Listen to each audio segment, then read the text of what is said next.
안녕하세요. 조상희 변호사입니다. 네, 한 주 동안 잘 지내셨어요? 봄철이 되고 하다 보니 아무래도 대학가 주변에서 이제 원룸을 구하시는 경우가 많으실 거예요. 오늘은 그 원룸 구할 때 주의점들, 어떤 부분들을 체크할지 한번 거기에 대해서 이야기 드리고자 합니다. 대학가 원룸 주변에 아무래도 공인중개사를 통해서 이제 많이 구하시는 경우들이 있는데, 간혹 공인중개사 아니라 중개보조원들을 통해서 구하시는 경우도 있을 거예요. 그렇다 보니까 계약을 체결하시는 과정이나 방을 구하시는 과정에서 이제 사건 사고들이 발생할 수 있는데요. 첫 번째는 계약서를 꼭 작성할 것, 두 번째는 물건이 있는지 꼭 확인할 것, 세 번째는 가계약금에 관해서 주의해야 할 것, 이 세 가지 관해서 좀 얘기 드리고자 합니다.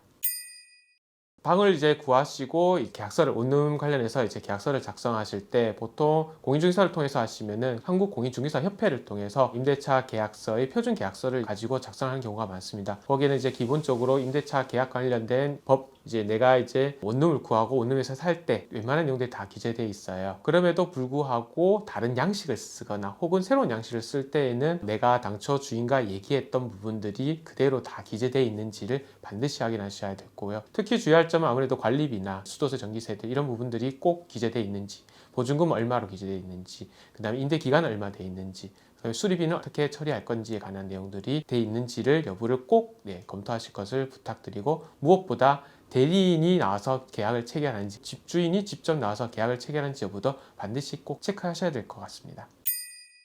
물건을 직접 확인해라는 이야기는 허위 매물 때문입니다. 정부의 부동산 정책으로 인해서 허위 매물들이 이제 인터넷에서 많이 좀 자취를 감췄는데, 그럼에도 불구하고 대학가 주변은 여전히 허위 매물이 좀 있는 것으로 보여집니다. 그렇다 보니까 없는 방을 있는 것처럼 속이고 이제 고객을 유치한 다음에 안 좋은 방을 소개시켜 주거나 이런 경우들이 많은데, 그렇기 때문에 반드시 직접 발품을 파셔서 물건이 있는지, 방이 있는지를 꼭 확인하시고, 특히 중간 소음이나 혹은 옆에 소음들, 그 다음에 다른 자재들이 정상적으로 있는지, 문이 제대로 달려 있는지, 혹은 벽지가 제대로 있는지, 물은 제대로 나오는지, 가스 보일러는 제대로 작동하는지, 이런 것들을 꼭 체크하실 것을 당부드립니다.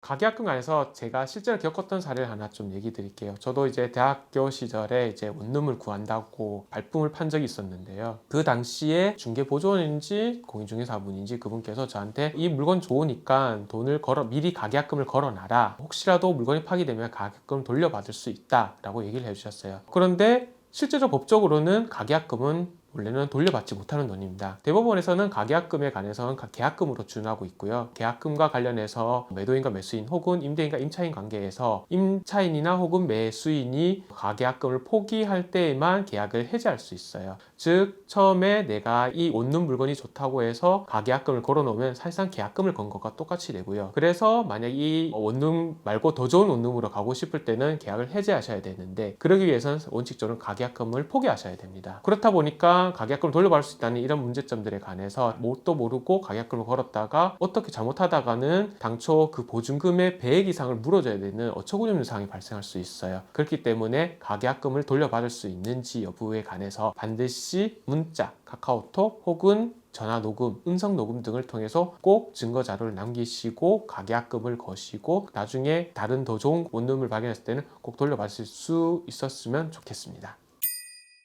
아무래도 중요한 사항 중 하나로는 물건을 실제로 보시고 현재의 상태가 무엇인지, 그러니까 즉 원룸의 컨디션이 어떠한지를 꼭 체크하셔야 될 것 같아요. 소위 이제 원상 회복과 관련된 이야기인데요. 임대차 계약서나 원룸과 관련해서 계약서를 쓰시다 보면은 표준 계약서에는 반드시 원상 회복이 있어요. 내가 방을 다 쓰고 이사를 하는 경우, 다른 데로 나갈 때에는 원상 회복을 할 것이라고 규정되어 있는데요. 이 부분 관련해서 미리 내가 들어가기 전에, 입주하기 전에 전체 원룸에 관해서 동영상을 찍어 놓는다거나, 벽지 상태나 문 상태나 물 나오는 상태나 정등이나 이런 것들을 미리 사전에 체크를 해두시고 동영상으로 녹화를 해두시고 난 이후에 나중에 다시 나오실 때 집주인과의 이제 분쟁이 발생했을 때는 미리 촬영한 동영상을 통해서 집주인과 이야기를 하시면 충분히 불리한 지에서 유리한 지 쪽으로, 법률적으로 구제받기도 더 수월하실 겁니다. 이런 부분 꼭 참조하실 것을 부탁드릴게요. 대학가 원룸을 구하는 소위 이제 임대차 계약 관계에 관해서 얘기 드렸는데요. 제가 얘기 드렸던 부분 꼭 유념하실 것을 부탁드리며, 도움이 되셨다면 좋아요와 구독 꼭 눌러주세요. 이상 조상희 변호사였습니다. 감사합니다.